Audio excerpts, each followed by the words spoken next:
He had it all: power, wealth, freedom, until a rainy afternoon, and three familiar little faces shattered everything he thought he wanted. Evan Carter had always known exactly what he wanted from life, and what he was willing to sacrifice to get it. Children were never part of the equation. In his mind, they represented chaos, vulnerability, and a loss of control, all things Evan had worked tirelessly to eliminate from his meticulously structured world. Success wasn't just a goal for him, it was survival.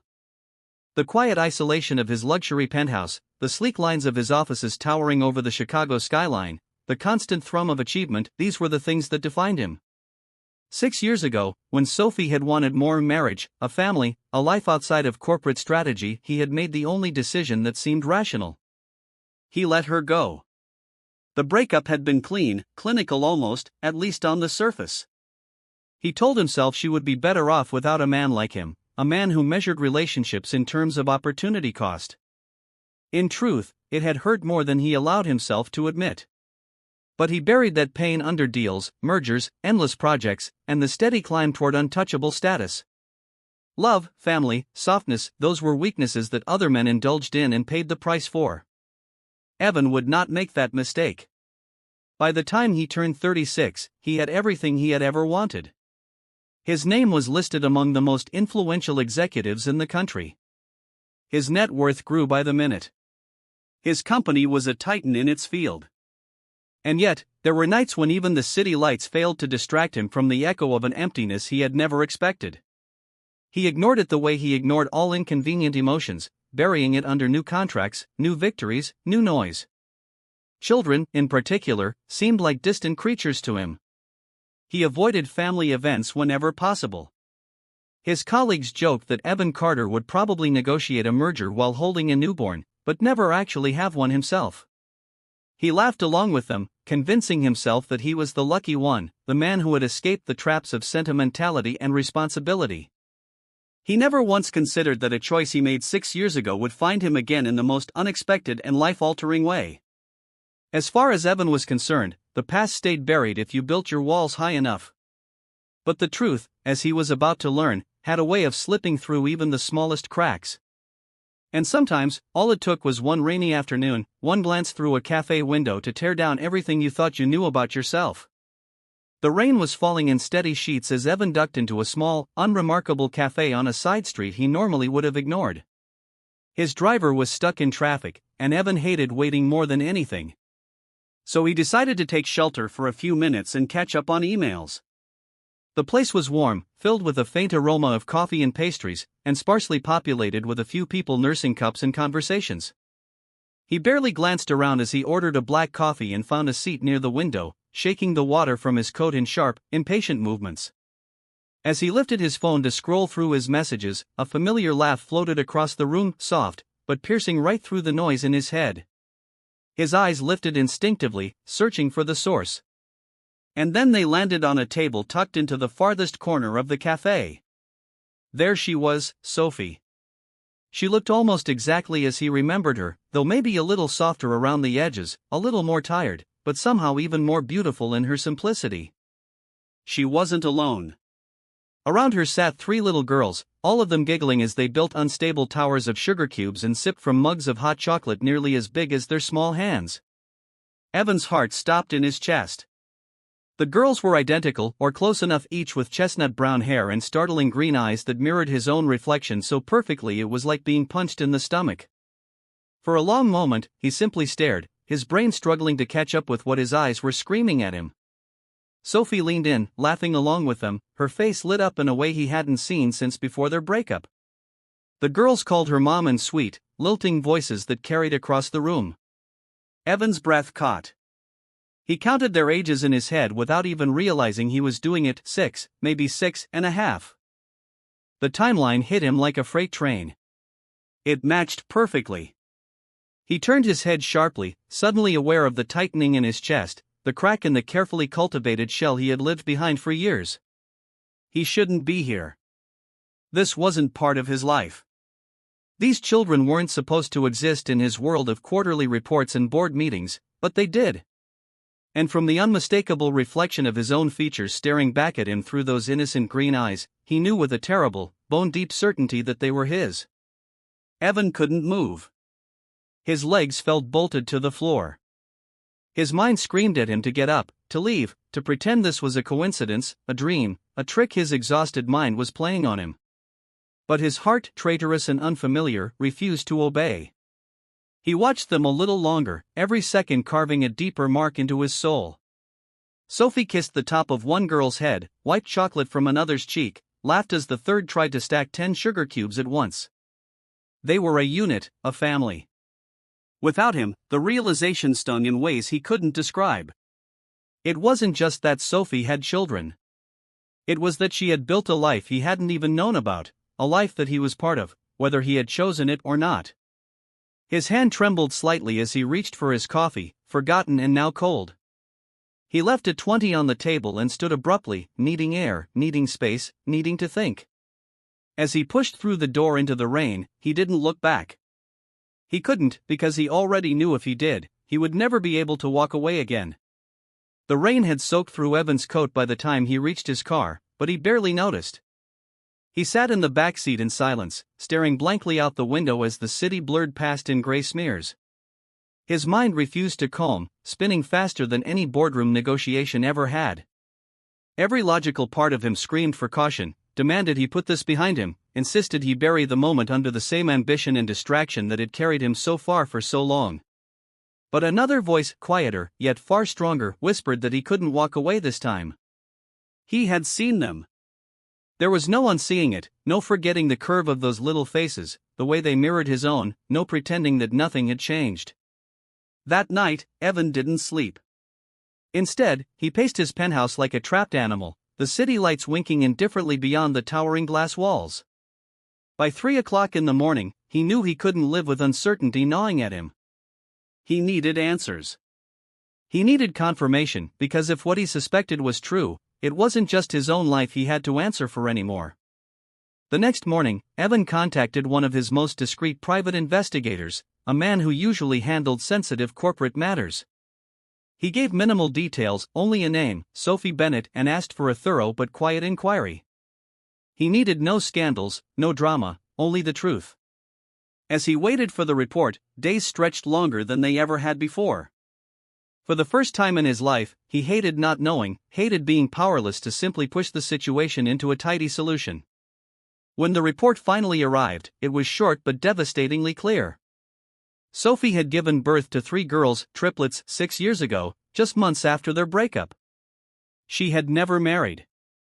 She lived in a modest apartment across town and worked as an elementary school teacher. There were no legal claims, no hidden letters, no demands for support or acknowledgement. She had raised them entirely on her own, never contacting him, never disrupting his carefully curated world. The photos attached to the file showed the 3 girls, Emma, Olivia, and Lily, running across a playground, laughing in matching jackets, their faces radiant and free. His daughters. His. Evan sat at his desk, the file open in front of him, his hands unmoving for what felt like hours. He wasn't sure what hurt more, that Sophie had kept them from him, or that she had felt she had no other choice. Guilt roared to life inside him, consuming and unfamiliar. He had built an empire but abandoned the one thing that could have given his life real meaning without even knowing it. For a brief, bitter moment, he tried to blame her. It would have been easier. But deep down, he knew that if he had been the kind of man who was ready, who was open, who had loved without conditions, Sophie never would have needed to make that choice alone. He had pushed her away long before she had ever carried their daughters into the world. He had chosen ambition over love and had believed it made him strong. Now, faced with the evidence of everything he had missed, Evan realized he had been the weakest man of all. He closed the file slowly and leaned back in his chair, staring at the ceiling like it could offer answers he had never bothered to ask for before. Somewhere across the city, 3 little girls were growing up without knowing they had a father who should have been there from the beginning.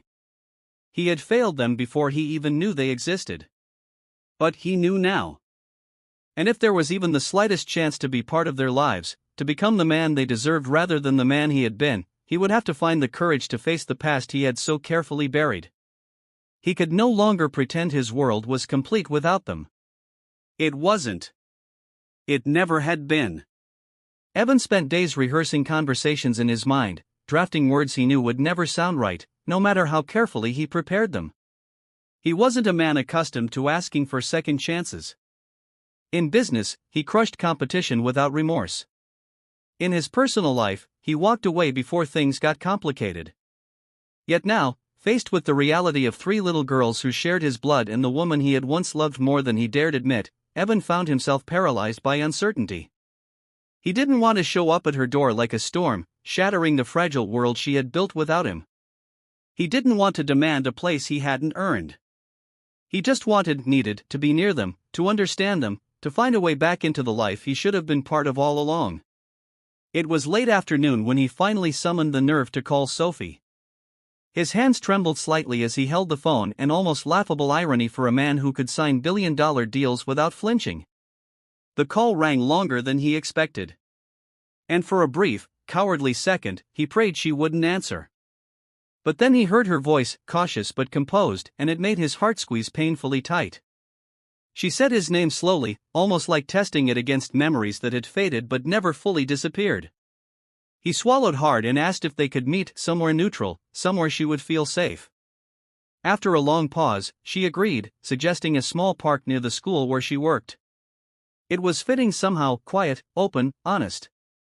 When Evan arrived, Sophie was already there, sitting on a bench with a paperback in her lap.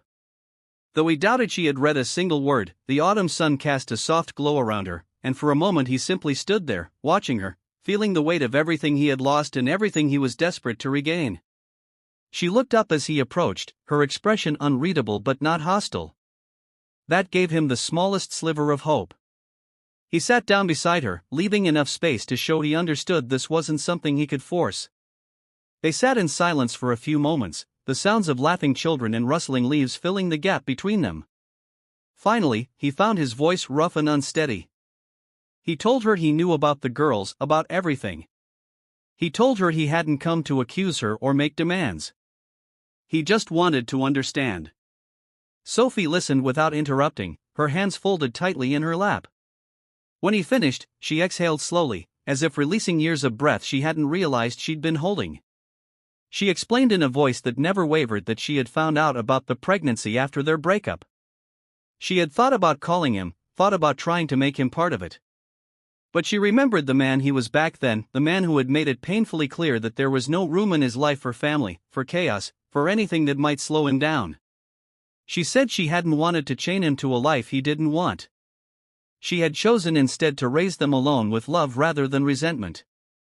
Evan wanted to argue, to say he would have done the right thing if he had known. But deep down, he knew she was right. The man he had been 6 years ago would have resented the sacrifice, would have seen their daughters as obstacles rather than miracles. He had been a prisoner of his own ambition, and she had simply spared their children the collateral damage. He looked at her, then really looked, and saw not a woman who had wronged him, but a woman who had carried the full weight of a life they should have shared, a woman who had chosen love over anger, strength over bitterness. And for the first time in as long as he could remember, Evan Carter felt humbled. "I'm not asking for anything," he said quietly. "I just want a chance to know them, a chance to be better." Sophie studied him for a long, searching moment. Then, with a voice that was both cautious and impossibly kind, she said, "They don't know about you yet. I needed to be sure you were ready, and I needed to be sure you weren't coming back just because you saw them." He nodded slowly, understanding the depth of what she was offering and what it would demand of him. It wouldn't be easy. It wouldn't be instant. He would have to earn every moment, every piece of trust, every smile. But for the first time in his life, Evan realized he was willing to work harder for that than for anything he had ever built with concrete or steel.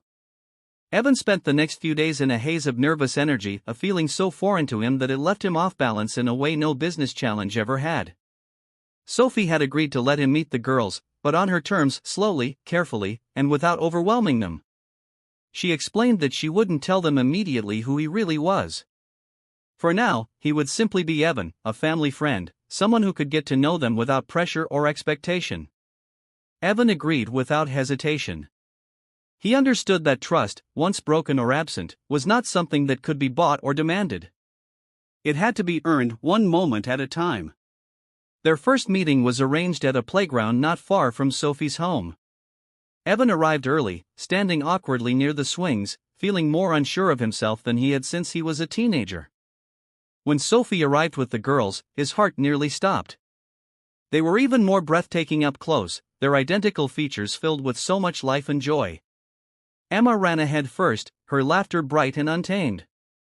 Olivia followed close behind, careful but curious. Lily clung a little longer to Sophie's hand before shyly releasing it and darting toward the sandbox. Sophie introduced him simply, casually, and the girls accepted his presence with the ease that only children possess. Evan didn't know what to do at first. These tiny beings were a mystery to him, a universe of innocence and wonder he had never allowed himself to imagine. But when Emma challenged him to push her on the swing, something inside him clicked into place. Without thinking, he knelt down, helped her climb onto the swing, and gave her a gentle push. Her squeal of delight shattered something frozen inside him. The next hour passed in a blur of small, perfect moments. He helped Olivia build a crooked castle out of sticks and leaves. He chased Lily around the slides until both of them collapsed on the grass, breathless and laughing.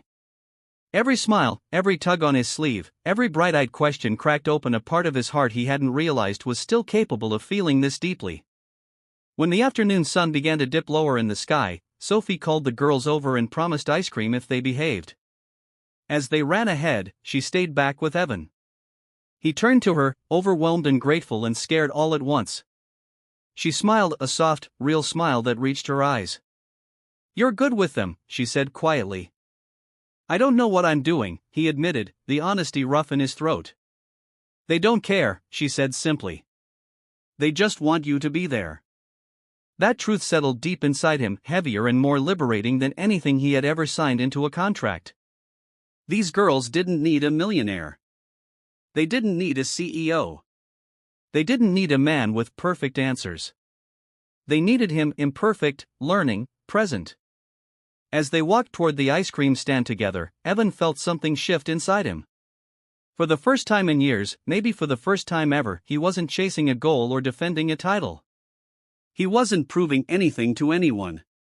He was simply being, moment by moment, with the people who mattered most. And as Lily slipped her small hand into his without a word, Evan Carter realized he would never be the same man again, and he didn't want to be. Evan quickly learned that being present was not as simple as showing up once and expecting everything to fall into place. Building a connection with three bright, energetic 6-year-olds took time, patience, and a humility he was still learning to master. Sophie allowed him to visit more often, inviting him into small parts of their world.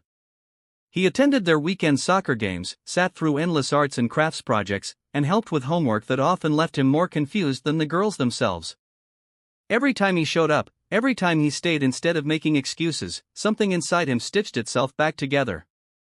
The girls began to recognize him not just as a visitor, but as a fixture, someone they could count on, someone who wasn't leaving when the day got hard or boring or complicated. It wasn't easy. There were moments when Evan felt utterly out of his depth. When Lily scraped her knee on the playground and burst into tears, Evan froze, unsure whether to comfort her or call Sophie.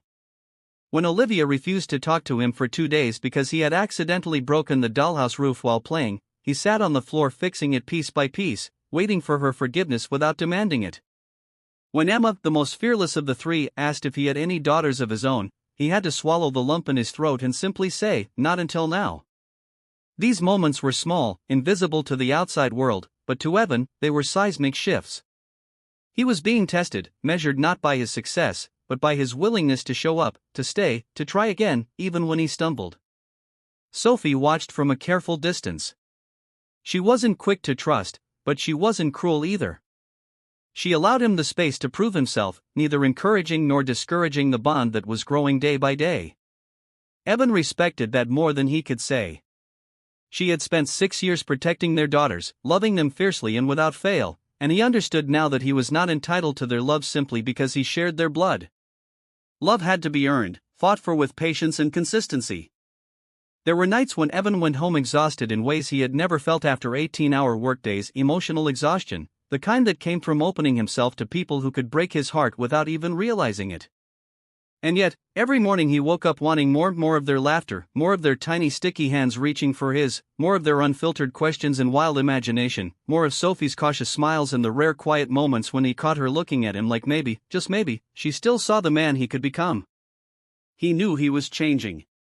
He felt it in the way he spoke to his employees, softer, more patient. He felt it in the way he looked at the world, no longer as something to conquer, but something to cherish. And he felt it most in the moments when he caught himself thinking about the future, not in terms of quarterly earnings or 5-year plans, but in terms of bedtime stories and science fairs and tiny shoes lined up by the door. One evening, after a long day filled with school projects and spilled juice and one too many rounds of hide-and-seek, Evan sat on the couch with all 3 girls piled on top of him, their heads heavy against his chest. Sophie sat across the room reading quietly. But when he looked up, their eyes met, and something unspoken passed between them. It wasn't forgiveness yet, not completely.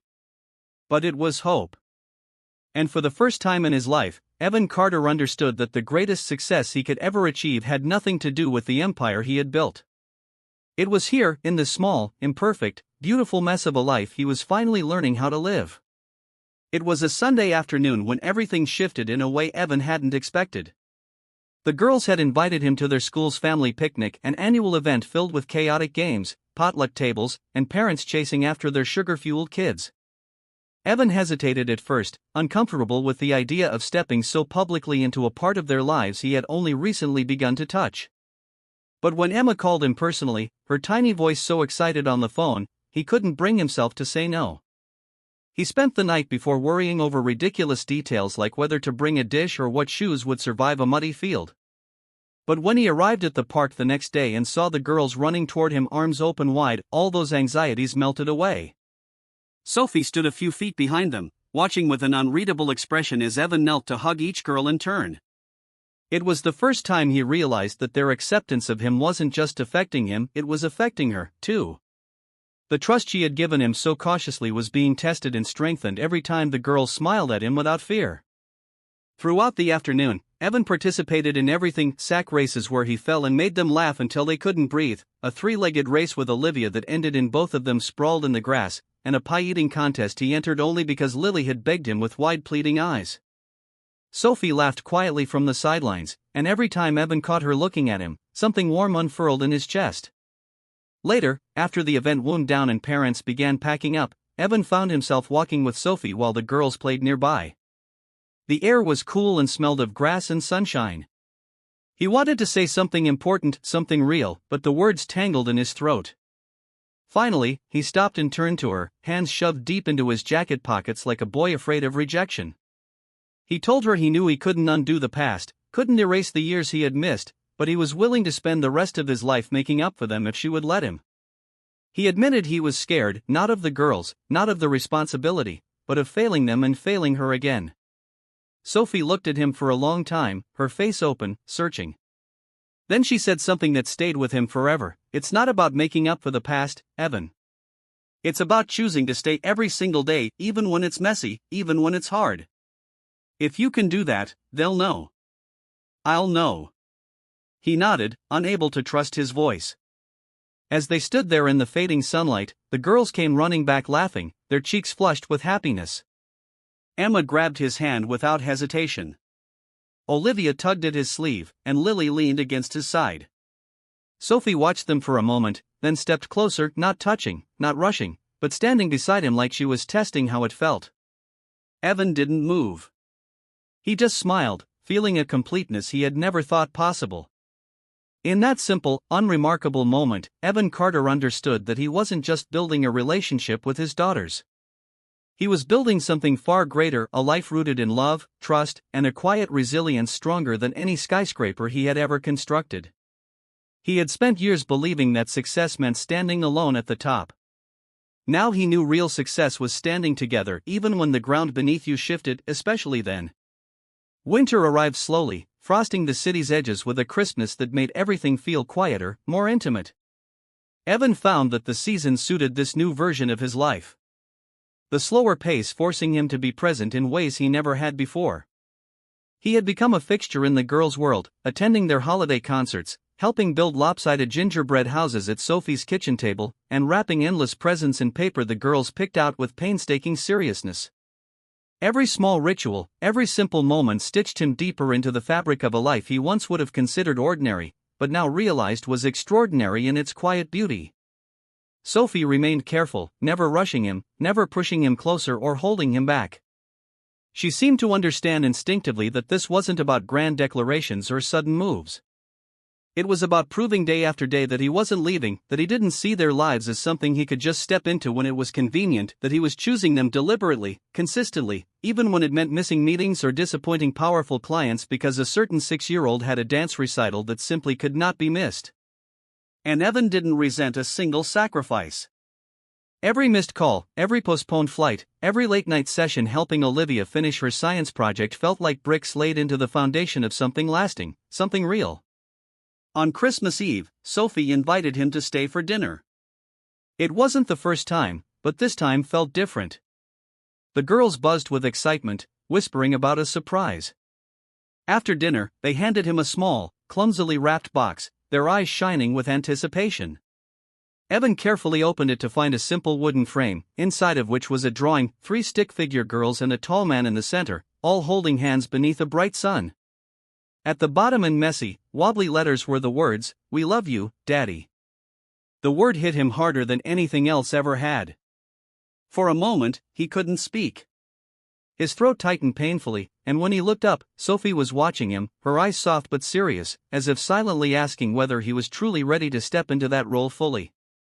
Evan set the frame down gently and pulled all 3 girls into his arms, holding them like they were the only thing tethering him to the earth. Then he looked across at Sophie and said without hesitation, "Thank you for believing in me even when I didn't deserve it. Thank you for giving me a second chance." She smiled, and for the first time since that rainy afternoon at the cafe, he saw something completely unguarded in her expression: hope, trust, maybe even the beginning of forgiveness. That night, after the girls fell asleep in a tangle of holiday pajamas and dreams of Santa, Evan stayed. He didn't ask. He didn't assume. He simply remained sitting beside Sophie on the warm couch, listening to the quiet house breathe around them. They didn't speak much. They didn't need to. The silence between them was no longer filled with hurt or hesitation. It was filled with something new, something fragile, but growing stronger by the second. As snow fell softly outside the window, Evan knew that the life he had built through ambition and isolation was nothing compared to the life unfolding here, imperfect, messy, full of risks, and infinitely more valuable.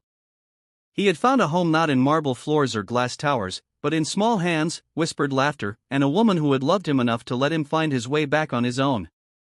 For the first time in his life, Evan Carter wasn't running from anything. He wasn't chasing success or fleeing failure.